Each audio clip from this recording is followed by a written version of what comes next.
Fidel Castro, one of the most iconic figures of the 20th century, was born on August 13, 1926, in Biran, Cuba, into a wealthy family of Spanish descent.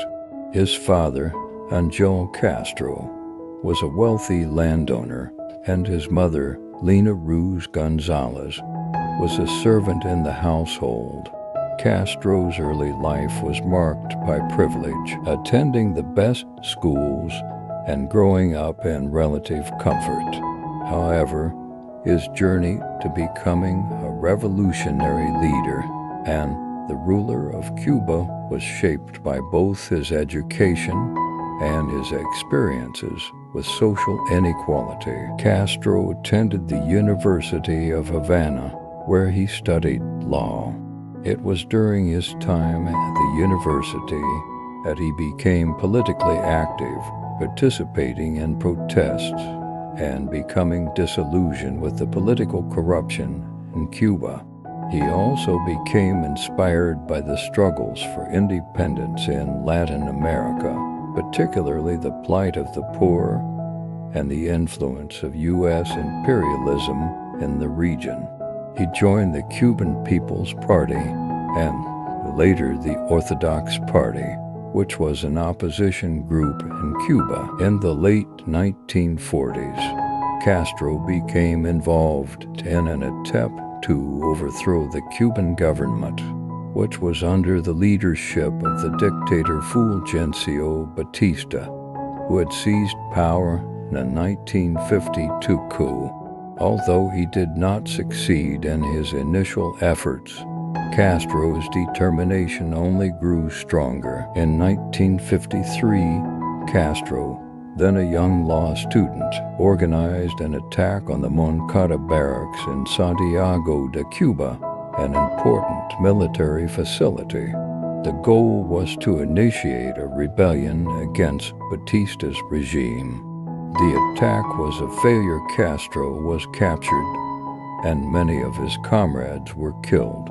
However, it marked the beginning of Castro's rise as a symbol of resistance against Batista. Castro was sentenced to prison for 15 years, but was released in 1955 under a general amnesty. During his time in prison, he became a symbol of resistance, and his famous speech during the trial, "History Will Absolve Me," laid out his political vision and commitment to social justice. After his release, Castro went into exile in Mexico, where he organized a new revolutionary group, the 26th of July movement, named after the failed Moncada attack. It was here that he met Ernesto Che Guevara, an Argentine doctor and revolutionary, who would become his close ally. Together, they assembled a small group of guerrilla fighters and returned to Cuba in December 1956 aboard the yacht Granma. The group landed in Cuba and began a guerrilla war in the Sierra Maestra Mountains with the aim of toppling Batista's regime. Although they were initially outnumbered and under-equipped, Castro's forces gained support from the Cuban peasantry and urban workers, many of whom were disillusioned with Batista's dictatorship and the deep social inequalities in Cuba. Over the next 2 years, the rebels' influence grew, with key victories in battles across the island. In January 1959, Batista, facing mounting pressure from the revolutionaries and losing support from the U.S. government, fled Cuba, and Castro's forces took control of Havana.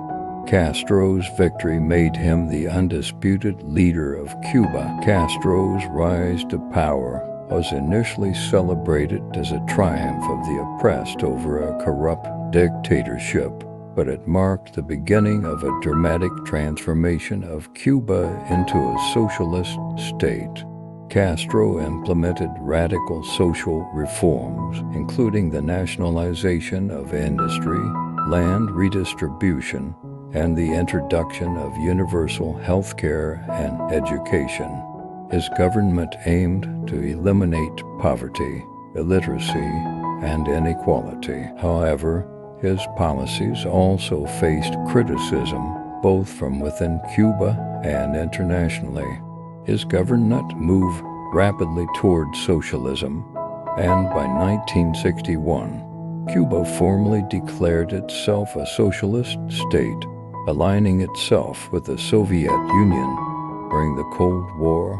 This alignment brought Cuba into conflict with the United States, leading to decades of tense relations. The crisis brought the world to the brink of nuclear war, but after tense negotiations, Soviet Premier Nikita Khrushchev agreed to remove the missiles in exchange for a U.S. promise not to invade Cuba.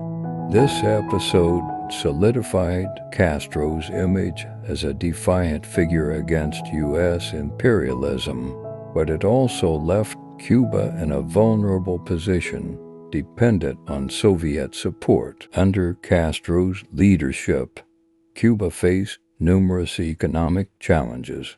The nationalization of industry and collectivization of agriculture initially brought social gains, but by the 1970s and 1980s, the Cuban economy began to struggle, partly due to U.S. trade embargoes and the collapse of the Soviet Union in 1991. When the Soviet Union dissolved, Cuba lost its primary economic and military ally, plunging the island into an economic crisis known as the Special Period. During this time, Castro was forced to implement some market-oriented reforms, but the country remained under the control of the Communist Party. Castro continued to resist U.S. influence, and his government maintained a high level of control over media, political dissent, and the economy. By the early 2000s, Castro's health began to decline.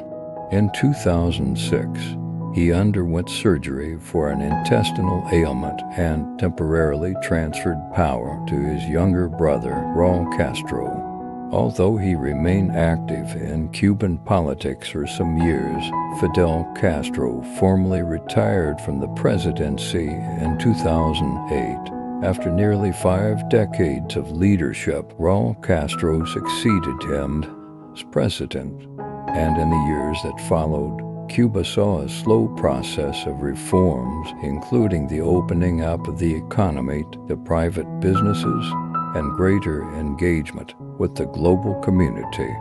Fidel Castro, however, continued to maintain a role as a figurehead of the Cuban Revolution. Fidel Castro died on November 25, 2016, at the age of 90. His death marked the end of an era in Cuba, and his legacy is both celebrated and controversial. To many Cubans and left-wing admirers around the world, Castro remains a hero who stood up to imperialism and fought for social justice.